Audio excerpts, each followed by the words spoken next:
श्री गुरुवे नमः। प्रिय श्रोताओं, आज गुरुवार यानी बृहस्पतिवार के दिन सुनिए बृहस्पति देवता की संपूर्ण कथा। है बृहस्पति देवता, इस कथा को सुनने वाले सभी भक्तों की मनोकामनाएं पूर्ण करना। श्री बृहस्पतिवार व्रत कथा के अनुसार एक समय की बात है।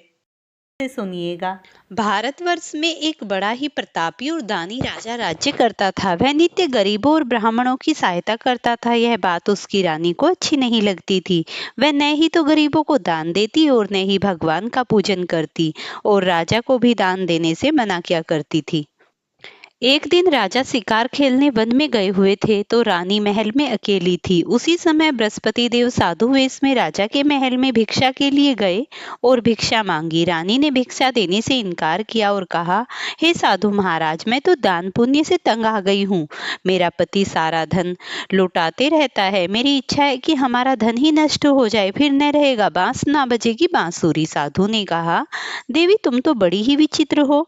धन संतान तो सभी चाहते हैं, पुत्र और लक्ष्मी तो पापी के घर में भी होने चाहिए। यदि तुम्हारे पास अधिक धन है तो भूखों को भोजन दो, प्यासों के लिए प्याऊ बनवाओ, मुसाफिरों के लिए धर्मशालाएं खुलवाओ। जो निर्धन अपनी कुंवारी कन्याओं का विवाह नहीं कर सकते उनका विवाह करा दो। ऐसे और कई काम हैं जिनके करने से तुम्हारा यश लोक परलोक में फैलेगा। परंतु रानी पर उपदेश का कोई प्रभाव न पड़ा। वह बोली, महाराज आप मुझे कुछ न समझाएं। मैं ऐसा धन नहीं चाहती जो हर जगह बांटती फिरूं। साधु ने उत्तर दिया कि यदि तुम्हारी ऐसी इच्छा है तो तथास्तु। तुम ऐसा करना कि बृहस्पतिवार को घर लीप कर पीली मिट्टी से अपना सर धोकर स्नान करना, भट्टी चढ़ाकर कपड़े धोना। ऐसा करने से तुम्हारा सारा धन नष्ट हो जाएगा। इतना कहकर वह साधु महाराज वहां से आलोप हो गए। साधु के कहे अनुसार बातों को पूरा करते हुए रानी को केवल 3 ही बृहस्पतिवार बीते थे। उनकी समस्त धन संपत्ति नष्ट हो गई। भोजन के लिए राजा का परिवार तरसने लगा। तब एक दिन राजा ने रानी से कहा कि रानी तुम यहीं रहो, मैं दूसरे देश जाता हूँ, क्योंकि यहाँ पर सभी लोग मुझे जानते हैं, इसीलिए मैं कोई छोटा कार्य नहीं कर सकता। ऐसे कहकर राजा प्रदेश चले गए। वहां वह जंगल से लकड़ी काट कर लाता और शहर में बेचता। इस तरह वह अपना जीवन व्यतीत करने लगा।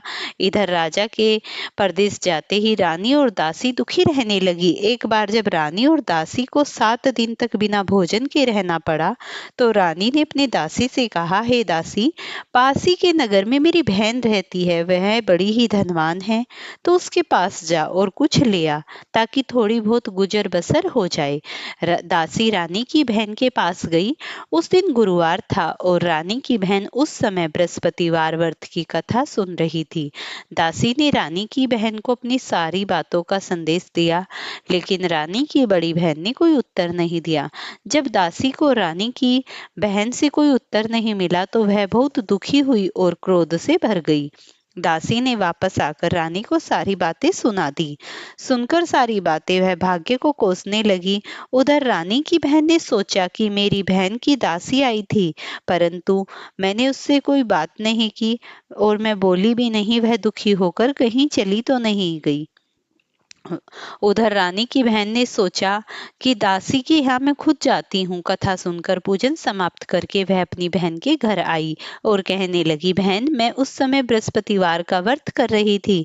तुम्हारी दासी मेरे घर आई थी, परंतु जब तक कथा होती है तब तक न तो उठते हैं और न ही बोलते हैं, इसीलिए मैं नहीं बोली।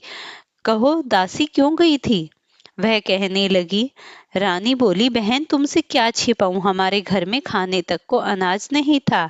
ऐसा कहते कहते रानी की आंखों से आंसू आ गए और वह दासी समेत पिछले 7 दिनों से भूखे रहने तक की बात अपनी बहन को विस्तार से सुना दी। रानी की बहन बोली, देखो बहन, भगवान बृहस्पति देव सबकी मनोकामनाओं को पूर्ण करते हैं। देखो शायद तुम्हारे घर में अनाज रखा हो। पहले तो रानी को विश्वास ही नहीं हुआ, पर बहन के आग्रह करने पर उसने अपनी दासी को अंदर भेजा तो वहां सचमुच अनाज से भरा एक घड़ा मिला। यह देखकर दासी को बड़ी हैरानी हुई।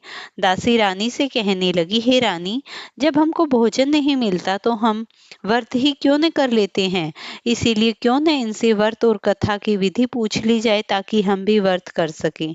तब रानी ने अपनी बहन से बृहस्पतिवार व्रत के बारे में पूछा। उसकी बहन ने बताया बृहस्पतिवार के व्रत में चने की दाल और मुनक्खा से विष्णु भगवान का केले की जड़ में पूजन करें तथा दीपक जलाएं।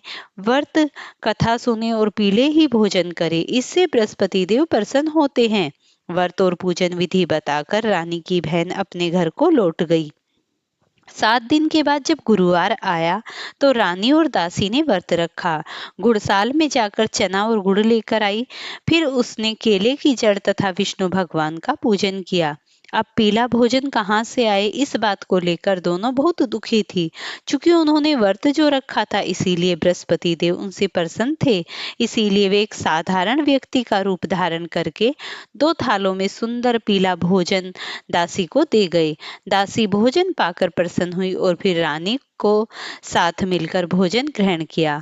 उसके बाद वे सभी गुरुवार को व्रत और पूजन करने लगी। बृहस्पति भगवान की कृपा से उनके पास फिर से धन संपत्ति आ गई, परंतु रानी फिर से पहले की तरह आलस्य करने लगी। वह बोली, देखो रानी, तुम पहले भी इस तरह आलस्य करती थी। तुम्हें धन रखने में कष्ट होता है, इसी कारण सभी धन नष्ट हो गया और अब भगवान बृहस्पति देव ने दिया है जो धन, उसे फिर से तुम आलस्य करती हो। रानी को समझाते हुए दासी कहती है, बहन, मुसीबतों के बाद हमने यह धन पाया है, इसीलिए हमें दान पुण्य करना चाहिए, भूखों को भोजन कराना चाहिए और धन को शुभ कार्यों में खर्च करना चाहिए, जिससे तुम्हारे कुल का यश बढ़ेगा, स्वर्ग की प्राप्ति होगी और पितृ प्रसन्न होंगे। दासी की बात मानकर रानी अपना धन शुभ कार्यों में खर्च करने लगी, जिससे पूरे नगर में उनका यश फैलने लगा। बृहस्पतिवार व्रत करने से एक दिन उसका पति जंगल में बहुत ही दुखी होकर जंगल में एक पेड़ के नीचे आसन जमाकर बैठ गया। वह अपनी दशा को याद करके व्याकुल होने लगा। बृहस्पतिवार का दिन था। एकाएक उसने देखा कि निर्जन वन में एक साधु प्रकट हुए। वह साधु वेश में स्वयं बृहस्पति देव थे। लकड़हारे के सामने आकर बोले, हे लकड़हारे, इस सुनसान जंगल में तू चिंता मगन क्यों बैठा है? लकड़हारे ने दोनों हाथ जोड़कर प्रणाम किया और उत्तर दिया, महात्मा जी, आप तो सब कुछ जानते हैं, मैं क्या कहूँ। यह कहकर रोने लगा और साधु को अपनी आत्मकथा सुना दी। महात्मा जी ने कहा, तुम्हारी स्त्री ने बृहस्पतिवार के दिन बृहस्पति भगवान का निरादर किया है, जिनके कारण रुष्ट होकर उन्होंने तुम्हारी यह दशा कर दी। अब तुम चिंता को दूर करके मेरे कहने पर चलो तो तुम्हारे सभी कष्ट दूर हो जाएंगे और भगवान पहले से भी अधिक धन संपत्ति देंगे। तुम बृहस्पतिवार के दिन कथा क्या करो, 2 पैसे के चने मुनक्खा लाकर उनका प्रसाद बनाओ और शुद्ध जल से लोटे में शक्कर मिलाकर अमृत तैयार करो। कथा के पश्चात अपने सारे परिवार और सुनने वाले प्रेमियों में अमृत व प्रसाद बांटकर आप भी ग्रहण करो। ऐसा करने से तुम्हारी सब मनोकामनाएं पूर्ण हो जाएंगी। साधु के ऐसे वचन सुनकर लकड़हारा बोला, हे प्रभु, मुझे लकड़ी बेचकर इतना पैसा नहीं मिलता जिससे भोजन के उपरांत कुछ बचा सकूं। मैंने रात्रि में अपनी स्त्री को व्याकुल देखा, मेरे पास कुछ भी नहीं जिससे मैं उसकी खबर मंगा सकूं। साधु ने कहा, हे लकड़हारे, तुम किसी बात की चिंता मत करो। बृहस्पतिवार के दिन तुम रोजाना की तरह लकड़ियां लेकर शहर को जाओ। तुमको रोज से दुगना धन प्राप्त होगा, जिससे तुम भली भांति भोजन कर लोगे तथा बृहस्पति देव की पूजा का सामान भी आ जाएगा। इतना कहकर वह साधु वहां से अंतर्ध्यान हो गए। धीरे धीरे समय व्यतीत होने लगा। फिर बृहस्पतिवार का दिन आया। लकड़हारा जंगल से लकड़ी काटकर किसी शहर में बेचने गया। उस दिन उसे और भी अधिक पैसे मिले। राजा ने चना गुड़ आदि लाकर गुरुवार का व्रत किया। उस दिन से उसके सभी कलेश दूर हुए। परंतु जब दोबारा गुरुवार का दिन आया तो बृहस्पतिवार का व्रत करना भूल गया। इस कारण बृहस्पति देव भगवान नाराज हो गए। उस दिन नगर के राजा के यहाँ विशाल यज्ञ का आयोजन किया गया और घोषणा करा दी गई कि मनुष्य अपने घर में कोई भी भोजन न बनाए और न ही आग जलाए। समस्त जनता मेरे यहाँ भोजन करने आए। इस आज्ञा को जो न मानेगा उसे फांसी की सजा दी जाएगी। इस तरह की घोषणा संपूर्ण नगर में करवा दी गई। राजा की आज्ञा मानकर शहर के सभी लोग भोजन करने गए, लेकिन वह लकड़हारा कुछ देर से भोजन करने पहुंचा। राजा उस लकड़हारे को अपने साथ अपने घर ले गए और ले जाकर भोजन करा रहे थे। जिस समय वह भोजन कर रहा था, रानी की नज़र अपनी खूंटी पर थी, जो खूंटी सोने का हार निकल गई। जब रानी को हार दिखाई नहीं दिया तो उसने निश्चय किया कि इसी लकड़हारे ने मेरा हार चुरा लिया है। ऐसा करके उस लकड़हारे को कठोर कारागार में डाल दिया गया। जब वह लकड़हारा कारागार में पड़ा था तो अत्यंत दुखी होकर मन में विचार करने लगा कि न जाने कौन से जन्म के कर्मों के मैं कर्म भोग रहा हूँ। तब वह उसी लकड़हारे को विचार करने लगा जो उसे जंगल में मिला था। उसी समय वहां पर बृहस्पति देव प्रकट हुए और कहने लगे, अरे मूर्ख, ये दुख तुझे तेरी करनी के कारण मिला है। तूने बृहस्पतिवार की व्रत कथा नहीं की, जिसके कारण तुझे यह दुख भोगना पड़ रहा है। फिर वह साधु लकड़हारे को कहने लगे कि अब तू चिंता मत कर, तुझे कारागार के दरवाजे पर 4 पैसे पड़े मिलेंगे, जिनसे तू बृहस्पति देव के मुनक्खा चने लाकर व्रत कर, उससे तेरी सभी परेशानियां समाप्त हो जाएंगी। सुबह उठते ही लकड़हारे को 4 पैसे पड़े मिले, जिससे उसने व्रत का सामान मंगाया। उसने व्रत रखा और कथा कही। उसी रात्रि को बृहस्पति देव ने उस राजा को सवपन में कहा, तूने जिस आदमी को कारागार में बंद कर रखा है वह निर्दोष है, वह हार खूंटी पर ही लटका हुआ है। अगर तू ऐसा नहीं करेगा तो मैं तेरा राज्य नष्ट कर दूंगा। इस प्रकार रात्रि के सवपन को देखकर लकड़हारा सुबह प्रातःकाल होते ही उठा और उसने उस हार को रानी के खूंटी पर लटका हुआ। राजा ने तभी लकड़हारे को बुलाकर उससे क्षमा मांगी और उसे कारागार से मुक्त कर दिया। और राजा ने बृहस्पति देव की कहे अनुसार उसे बहुत सा धन, अलंकार, वस्त्र आदि आभूषण देकर विदा किया। जब राजा अपने नगर के निकट पहुंचा तो उसने बहुत से बाग और धर्मशालाएं देखी। तो वह वहां की प्रजा से कहने लगा कि ये सब किसके हैं। सारी प्रजा कहने लगी, ये सब रानी और दासी के हैं। इससे राजा क्रोधित हो गया। जब रानी ने यह खबर सुनी कि राजा आ रहे हैं तो उसने अपनी दासी से कहा कि देख दासी, राजा हमें कितनी बुरी हालत में छोड़कर गए थे। हमारी ऐसी हालत को देखकर राजा वापस ना लौट जाए, तो इसीलिए हे दासी, तू दरवाजे पर खड़ी हो जा। रानी की आज्ञा के अनुसार दासी दरवाजे पर खड़ी हो गई और जब राजा आए तो उन्हें वह अंदर लिवा लाई। फिर राजा ने क्रोध भरे शब्दों से रानी से पूछा कि यह सब इतना धन तुम कहाँ से लाई। रानी ने कहा, यह सब कुछ हमें बृहस्पति देव की कृपा से प्राप्त हुआ है। तभी से राजा ने निश्चय किया कि 7 रोज बृहस्पतिवार व्रत कथा तो सभी करते हैं, लेकिन मैं तो दिन में 3 बार व्रत कथा क्या करूँगा। अब तो हर समय राजा के दुपट्टे में चने की दाल बंधी रहती और वह दिन में 3 बार कहानी कहता। एक दिन राजा ने अपने मन में विचार किया, चलो आज मैं अपनी बहन के यहाँ हो आऊं। ऐसा विचार कर राजा अपनी बहन के यहाँ निकल गए। जैसे ही राजा रास्ते से जा रहे थे तो कुछ लोग एक मुर्दे को लेकर जा रहे थे। उन्हें रोककर राजा कहने लगे, अरे भाई, मेरी बृहस्पतिवार की कथा सुन लो। वो बोले, हमारा तो आदमी मरा है, इसको अपनी कथा की पड़ी है। लेकिन कुछ लोग बोले, हाँ भाई, हम तुम्हारी कथा सुन लेंगे।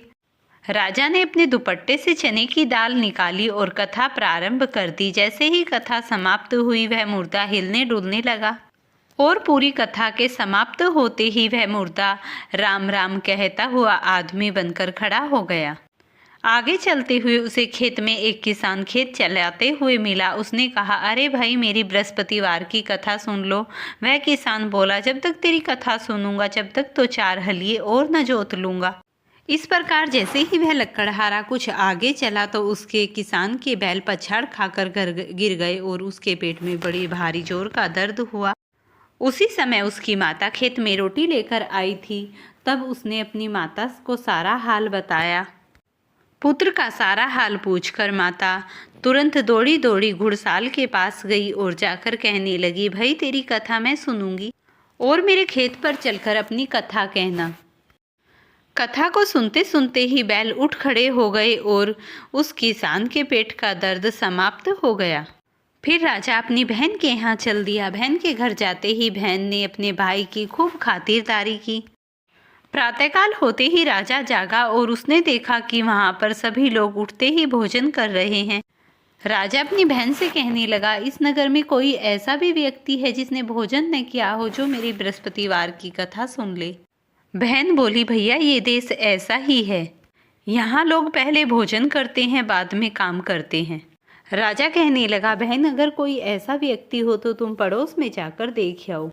वह पड़ोस में जाकर देखने लगी तो उसे एक कुम्हार के घर एक बीमार लड़का मिला जिसने 3 दिन से भोजन नहीं किया था। रानी ने उस लड़के को अपनी भाई की कथा सुनने के लिए कहा। वह लड़का कथा सुनने के लिए राजी हो गया। राजा ने जाकर बृहस्पतिवार की कथा कही जिससे वह लकड़हारा ठीक हो गया। एक रोज राजा ने अपनी बहन से कहा, हे बहन हम अपने घर को जाएंगे, तुम भी तैयार हो जाओ। राजा की बहन ने अपनी सास से कहा। सास ने कहा, तुम तो चली जाओ लेकिन लड़के को मत ले जाना क्योंकि तुम्हारे भाई के कोई औलाद नहीं है। बड़ा दुखी होकर राजा अपने नगर की ओर लौट गया।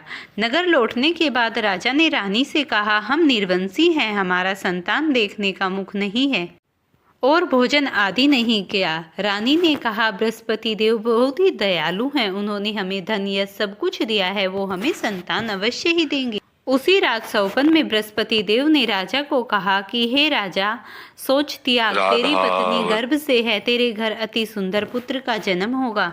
बृहस्पति देव की कृपा से रानी को 9वें महीने में अति सुंदर पुत्र की प्राप्ति हुई। तब राजा ने रानी से कहा, हे रानी, स्त्री बिना खाए रह सकती है, बिना बोले रह सकती है, लेकिन बिना कहे नहीं रह सकती। अगर मेरी बहन आए तो तुम कुछ भी मत कहना। जब राजा की बहन ने यह शुभ समाचार सुना तो वह दौड़ी दौड़ी चली आई। तब रानी कहने लगी, घोड़ा चढ़ी नहीं आई, गधा चढ़ी चली आई। तब राजा की बहन कहने लगी, भाभी अगर मैं ऐसा नहीं कहती तो बृहस्पति देव तुम्हें कैसे पुत्र देते। बृहस्पति देव इतने ही दयालु हैं, वो सबकी मनोकामनाएं पूरी कर देते हैं, सबके जीवन में खुश सुख समृद्धियां भर देते हैं, निसंतान को संतान देते हैं। प्रेम से बोलिए बृहस्पति भगवान की जय हो। प्रिय भक्तों, अगर आपको ये कथा पसंद आई हो तो इस वीडियो को लाइक शेयर करना, चैनल पर नए हैं तो चैनल को सब्सक्राइब करना।